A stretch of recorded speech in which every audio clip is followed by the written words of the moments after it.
नमस्कार, आप देख रहे हैं आज तक। आपके साथ मैं हूं सईद अंसारी। दोपहर के 3 बजे हैं। बड़ी खबर उत्तर प्रदेश से।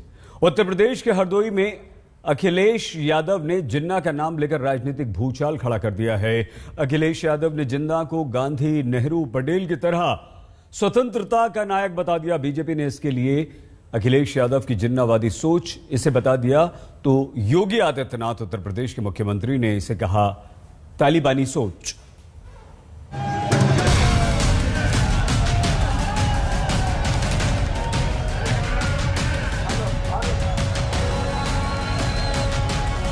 धुएं में उड़ाने वाले लोगों को धुएं में उड़ा देना है। सरदार पटेल जी,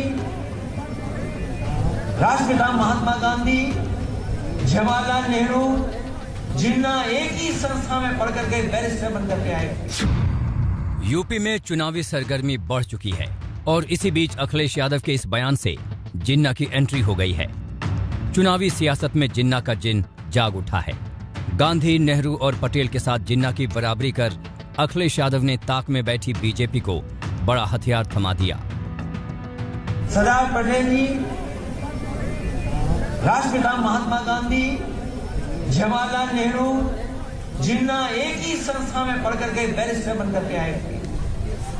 एक ही जगह पर पढ़ाई लिखाई की उन्होंने, वो बैरिस्टर बने, उन्होंने आजादी दिलाई। उनको तो समाज को बांटने से ही फुर्सत नहीं था और उनकी विभाजन की प्रवृत्ति अभी भी नहीं गई है। कल मैं समाजवादी पार्टी के राष्ट्रीय अध्यक्ष का वक्तव्य सुन रहा था। वह देश तोड़क जिन्ना से इस राष्ट्र को जोड़ने वाले सरदार वल्लभ भाई पटेल की तुलना कर रहे थे। भाइयों बहनों, ये वक्तव्य अत्यंत शर्मनाक है। अखिलेश सरकार वल्लभ भाई पटेल के 146वीं जयंती के मौके पर हरदोई जिले के माधोगंज कस्बे में समाजवादी विजय रथ यात्रा लेकर पहुंचे थे। लौह पुरुष की तारीफ में अखिलेश ने कोई कसर बाकी नहीं रखी, मगर आजादी की लड़ाई में उनके और नेहरू, गांधी के साथ जिन्ना को भी बराबर का शरीक बताकर बीजेपी को मुद्दा थमा दिया। उन्हें किसी भी तरीके से किसी का भी संघर्ष करना पड़ा होगा तो वो पीछे नहीं हटे। एक विचारधारा जिस पे पाबंदी लगाई, अगर किसी ने पाबंदी लगाई थी तो लोग और सरदार पटेल जी ने उस विचारधारा पे पाबंदी लगाने का काम किया। उनका वो विभाजनकारी मानसिकता एक बार फिर से सामने आ गई जब उन्होंने सरदार पटेल को जिन्ना के समकक्ष रख करके देश तोड़क जिन्ना को महिमा मंडित करने का प्रयास किया है। मुझे लगता है भारत की जनता इस विभाजनकारी मानसिकता को कभी स्वीकार नहीं करेगी और उत्तर प्रदेश की जनता को हरगिज स्वीकार नहीं करेगी।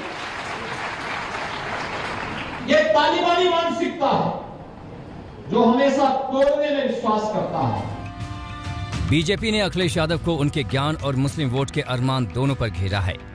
2014 में कितना दावा कर रहे थे, किसी को याद है कि हम 60 से ज्यादा सीटें जीतेंगे और श्री मुलायम सिंह यादव जी को देश का प्रधानमंत्री बनाएंगे। याद है किसी को? याद नहीं याद है? 2017 में भी ये 300 से ज्यादा विधायक जिता रहे थे।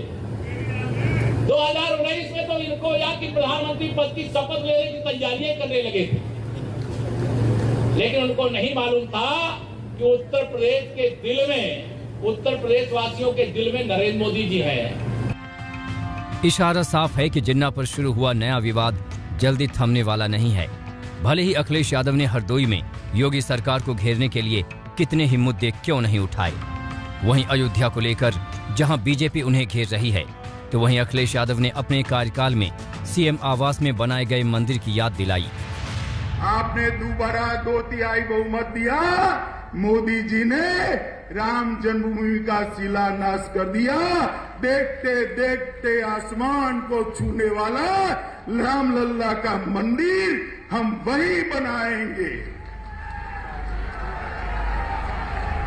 ये अखिलेश एंड कंपनी 2014, 17 और 19 में हमें ताने लगाती थी, मंदिर वही बनाएंगे, तिथि कभी नहीं बताएंगे। अखिलेश बाबू, तिथि बताना नहीं, मंदिर की नींव भी डाल दी है। आप तो 5,000 रुपया देने से भी चूक गए। भारतीय जनता पार्टी को पता ही नहीं है कि हमारे घर पे मंदिर कितने हैं। भारतीय जनता पार्टी को पता ही नहीं है कि जो मुख्यमंत्री आवास है उसमें मैंने मंदिर बनाया जिसमें मुख्यमंत्री जी डेली पूजा करते हैं। जिस मंदिर को समाजवादी सरकार और मैंने बनवाया मुख्यमंत्री आवास में, उसमें मुख्यमंत्री जी डेली पूजा करते हैं। ये बीजेपी को पता ही नहीं है। मगर इस सब के बीच जिन्ना का विवाद तेज होने के आसार हैं। यूपी में जिन्ना को लेकर विवाद पहली बार नहीं हुआ है। अलीगढ़ मुस्लिम यूनिवर्सिटी में मोहम्मद अली जिन्ना की तस्वीर पर विवाद को लेकर उत्तर प्रदेश के मुख्यमंत्री योगी आदित्यनाथ ने कड़ा बयान दिया था। मुख्यमंत्री योगी आदित्यनाथ ने भी कहा कि जिन्ना का महिमा मंडन बर्दाश्त नहीं किया जाएगा। वहीं उप मुख्यमंत्री केशव प्रसाद मौर्य ने जिन्ना को देश का दुश्मन बताया था और कहा था कि देश के दुश्मन के लिए किसी के दिल में जगह नहीं। यूपी चुनाव में मुद्दों की कमी नहीं, मगर सरदार पटेल की जयंती पर अखिलेश यादव के जिन्ना राग ने विरोधियों को मुद्दों से भटक कर एक नया एजेंडा खड़ा करने का मौका दे दिया है। प्रशांत पाठक और सत्यम मिश्रा के साथ आज तक ब्यूरो। समाजवादी पार्टी के अध्यक्ष अखिलेश यादव के जिन्ना वाले बयान पर योगी ने जोरदार पलटवार किया। उत्तर प्रदेश के मुख्यमंत्री योगी आदित्यनाथ ने कहा कि जिन्नावादी अगर आएंगे तो राम भक्तों पर गोलियां ही चलवाएंगे। ये वही लोग हैं, जाने अनजाने में उनके मुंह से निकल जाता है, यही जिन्नावादी हैं जो राम भक्तों पर गोली चलाते हैं। और जब भी ये जिन्नावादी आएंगे राम भक्तों पर इसी प्रकार से गोली चलाएंगे। लेकिन अब राम भक्तों पर गोली नहीं चलेगी, अब आतंकवादियों पर गोली चलेगी, देशद्रोहियों पर गोली चलेगी, भारत विरोधी और भारत के नागरिकों पर, निर्दोष नागरिकों पर हमला करने वालों पर गोली चलेगी। भारत के नागरिकों पर नहीं, भारत के श्रद्धालुओं पर नहीं, राम भक्तों पर नहीं, कृष्ण भक्तों पर नहीं। उनको तो समाज को बांटने से ही फुर्सत नहीं था और उनकी विभाजन की प्रवृत्ति अभी भी नहीं गई है। कल मैं समाजवादी पार्टी के राष्ट्रीय अध्यक्ष का वक्तव्य सुन रहा था। वह देश तोड़क जिन्ना से इस राष्ट्र को जोड़ने वाले सरदार वल्लभ भाई पटेल की तुलना कर रहे थे। भाइयों बहनों, ये वक्तव्य अत्यंत शर्मनाक है। कल उनका वह विभाजनकारी मानसिकता एक बार फिर से सामने आ गई जब उन्होंने सरदार पटेल को जिन्ना के समकक्ष रख करके देश तोड़क जिन्ना को महिमा मंडित करने का प्रयास किया है। मुझे लगता है भारत की जनता इस विभाजनकारी मानसिकता को कभी स्वीकार नहीं करेगी और उत्तर प्रदेश की जनता को हरगिज स्वीकार नहीं करेगी। ये तालिबानी मानसिकता है जो हमेशा तोड़ने में विश्वास करता है। योगी सरकार ने T20 वर्ल्ड कप में जीत का जश्न मनाने वालों को जिन्ना कहा था। अब अखिलेश यादव जिन्ना को स्वतंत्रता का नायक बता रहे हैं। चुनाव से पहले जिन्ना के जिन्न को बोतल से निकालना अखिलेश यादव के लिए मुश्किल का सबब बन सकता है।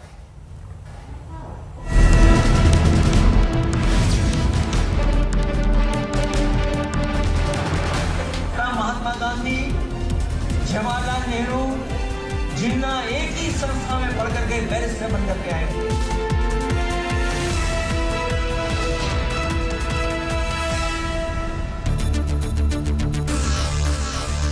अखिलेश ने जिन्ना को आजादी का नायक ऐसे वक्त में बताया है जब T20 वर्ल्ड कप में पाकिस्तान की जीत का जश्न मनाने वालों के खिलाफ देशद्रोह की धारा लगाई जा रही है।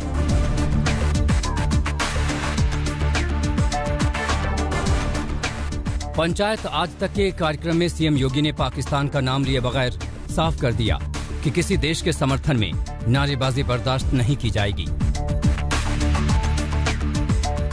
अगर हिंदुस्तान में रहेंगे तो हिंदुस्तान के प्रति उन्हें नतमस्तक भी होना पड़ेगा। हिंदुस्तान के प्रति उन्हें हर हाल में अपने सम्मान को व्यक्त भी करना पड़ेगा। मैच होते हैं, हार जीत होती है किसी भी मैच में, लेकिन अगर दुश्मन देश के प्रति समर्थन व्यक्त करोगे तो उसी कठोरता के साथ कुचल दे जाओगे जिस के हकदार बनोगे। 24 अक्टूबर को भारत पाकिस्तान के बीच T20 वर्ल्ड कप का मैच खेला गया था। इस मैच में पाकिस्तान ने भारत को 10 विकेट से हराया था। पाकिस्तान की जीत का जश्न मनाने वालों के खिलाफ यूपी पुलिस ने 5 जिलों में कार्रवाई की। कुल 7 लोगों के खिलाफ मुकदमा दर्ज किया था। सीएम योगी ने कहा कि उनके खिलाफ देशद्रोह की धारा लगाई जाएगी। पंचायत आज तक में जहां सीएम योगी ने ऐसे लोगों को सख्त चेतावनी दी, तो वहीं सहारनपुर में सभा कर रहे ओवैसी ने कहा, योगी आदित्यनाथ सब पर देशद्रोही का मुकदमा लगा देते हैं। नहीं, वो क्यों पटाखे फोड़ा, वो क्यों खुशी मनाया? अरे बाबा, देशद्रोही का मुकदमा उसी वक्त लग सकता है जब तशद्दुद होता है। कानून को हाथ में बंद लेने की छूट किसी को नहीं देंगे। अगर हिंदुस्तान में रहेंगे तो हिंदुस्तान के प्रति उन्हें नतमस्तक भी होना पड़ेगा। हिंदुस्तान के प्रति उन्हें हर हाल में अपने सम्मान को व्यक्त भी करना पड़ेगा। मैच होते हैं, हार जीत होती है किसी भी मैच में, लेकिन अगर दुश्मन देश के प्रति समर्थन व्यक्त करोगे तो उसी कठोरता के साथ कुचल दे जाओगे जिस के हकदार बनोगे। और हम अराजकता और अव्यवस्था फैलाने की छूट किसी को भी नहीं देंगे। पाकिस्तान की जीत पर पटाखों का शोर अभी थमा भी नहीं था कि अखिलेश यादव ने जिन्ना का जिक्र कर नया तूफान खड़ा कर दिया है। उनका ये बयान बीजेपी को कितना रास आ रहा होगा, ये इस बयान से साफ हो जाएगा। पाकिस्तान की जीत का जश्न मनाने वालों को यूपी के उप मुख्यमंत्री केशव प्रसाद मौर्य ने जिन्ना करार दिया था। जश्न मनाने वाले हैं भारत की, मतलब एक तरह से खेल में अगर भारत की पराजय हो जाए और पाकिस्तान की जीत हो जाए, और पाकिस्तान की जीत में जो खुशी मनाते हैं तो उनके अंदर तो जिन्ना की ही आत्मा वास करती है, ऐसा मैं मानूंगा। और ऐसे लोगों के खिलाफ कार्रवाई होनी ही चाहिए और कार्रवाई हो भी रही है। भगत सिंह से लेकर आजाद हिंद फौज के सैनिकों के मुकदमे लड़ने वाले आसफ अली भी उनमें से एक थे। अखिलेश यादव चाहते तो आसफ अली का भी नाम ले सकते थे, मगर उनकी जुबान से जिन्ना का ही नाम निकला, जिसे लपकने में बीजेपी ने देर नहीं की और उसे उनके तुष्टीकरण की पराकाष्ठा बता रही है। प्रशांत पाठक और सत्यम मिश्रा के साथ आज तक ब्यूरो। एक बहुत छोटे से ब्रेक के लिए यहां पर हम रुक रहे हैं और खबरों के साथ होते हैं बस कुछ ही पलों में हाजिर। आप देखते रहिए आज तक। उत्तर प्रदेश में अब तक किसी भी 2 बड़े दलों के बीच चुनावी गठबंधन इन चुनावों के लिए नहीं हुआ है। समाजवादी पार्टी के साथ आरएलडी के गठबंधन की बात करीब करीब पक्की हो गई है और इन सब के बीच अखिलेश यादव ने ऐलान कर दिया है कि वो विधानसभा का चुनाव नहीं लड़ेंगे। बैरिस्टर बने, उन्होंने आजादी दिलाई, उन्हें किसी भी तरीके से किसी का भी संघर्ष करना पड़ा होगा तो वो पीछे नहीं हटेगा। चुनावी घमासान के बीच अखिलेश यादव ने जिन्ना का जिन बाहर निकाला तो बीजेपी हमलावर हो गई। ओवैसी ने नाथूराम गोडसे और सावरकर का नाम उछाल दिया। सहारनपुर की रैली के बाद ओवैसी ने गोडसे और सावरकर को लेकर ये बयान दिया। वो दिन दूर नहीं है जब गोडसे के नाम से यूनिवर्सिटी बन जाएगी। इंक्वायरी कमीशन में ये बात साबित हो गई कि सावरकर गांधी के कत्ल में कॉन्स्पिरेसी में शामिल थे। आप कैसा करेंगे जो गांधी के मर्डर में कॉन्स्पिरेटर, उसका नाम कैसे रखेंगे? ध्रुवीकरण की सियासत के बीच कांग्रेस को अपनी मुश्किलें बढ़ती नजर आ रही हैं। लिहाजा वो सवाल कर रही है कि अगला चुनाव किन मुद्दों पर होगा। वहीं बीजेपी से पूछ रही है कि क्या उसने एएमयू से जिन्ना की तस्वीर हटवा दी। क्या भारतीय जनता पार्टी वालों ने एएमयू से जिन्ना की तस्वीर हटवा दी? क्या आने वाले चुनाव सावरकर और जिन्ना पर होंगे? कांग्रेस पार्टी आने वाले चुनाव में असलियत के मुद्दों पर चुनाव लड़ेगी, किसी जिन्ना पे और किसी सावरकर पर नहीं। वैसे यूपी चुनाव में सियासी गठजोड़ और समीकरण लगातार बनते बिगाड़ते दिख रहे हैं। लखनऊ में अखिलेश यादव से मिलकर निकले आरएलडी अध्यक्ष जयंत चौधरी एयरपोर्ट पर प्रियंका गांधी से टकरा गए। एयरपोर्ट पर न केवल प्रियंका और जयंत की मुलाकात हुई, बल्कि वो लखनऊ से प्रियंका के साथ कांग्रेस के चार्टर्ड प्लेन से दिल्ली आए। मुलाकात के मायने आंकड़ों से समझे जा सकते हैं। अखिलेश आरएलडी को ज्यादा से ज्यादा 15 से 20 सीट देने को तैयार है, जबकि आरएलडी 70 सीटों पर दावा कर रही है। वहीं कांग्रेस आरएलडी के बीच तालमेल के कयास इस वजह से भी बढ़ गए हैं क्योंकि कांग्रेस के चुनावी पर्यवेक्षक भूपेश बघेल ने गठबंधन के लिए छोटे दलों को ऑफर दे रखा है। उधर आरएलडी और समाजवादी पार्टी की मुश्किलें ओवैसी के एक्शन में आने से बढ़ सकती हैं, जो एआईएमआईएम के लिए जोरदार प्रचार कर रहे हैं। सहारनपुर में उन्होंने वोट कटवा के टैग को लेकर जवाब दिया। आप बताइए, उत्तर प्रदेश में 2014 के लोकसभा के इंतखाबात हुए, मजलिस नहीं लड़ी, तो फिर बीजेपी कैसे जीत गई? 2017 में असेंबली के इंतखाबात हुए, मजलिस 25-27 सीट लड़ी, मगर बीजेपी 300 उनके रुकने असेंबली कामयाब हुए। कौन जिम्मेदार? 2019 का लोकसभा का चुनाव हुआ, मजलिस नहीं लड़ी उत्तर प्रदेश में, सपा और बीएसपी मिलकर लड़े, सिर्फ 15 सीट पर कामयाबी हासिल की। बताओ फिर उन तमाम लोकसभा की सीट पर कैसे बीजेपी जीत गई? मेरे अजीज दोस्तों और बुजुर्गों, आपके वोट की अहमियत नहीं रही है भारत की सियासत में। ओवैसी ने पहले ओम प्रकाश राजभर की सुहेलदेव भारतीय समाज पार्टी के साथ गठबंधन किया था, मगर राजभर ने जैसे ही अखिलेश से समझौता किया, ओवैसी ने उनका हाथ झटक दिया। 2017 के विधानसभा चुनाव के आंकड़े बताते हैं कि अगर विपक्षी दल एकजुट नहीं हुए तो बीजेपी को हराना मुश्किल होगा।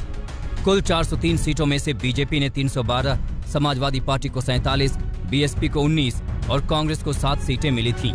वहीं आरएलडी को महज 1 सीट से संतोष करना पड़ा था। इस बार भी कांग्रेस, एसपी, बीएसपी के बीच कोई गठबंधन नहीं है।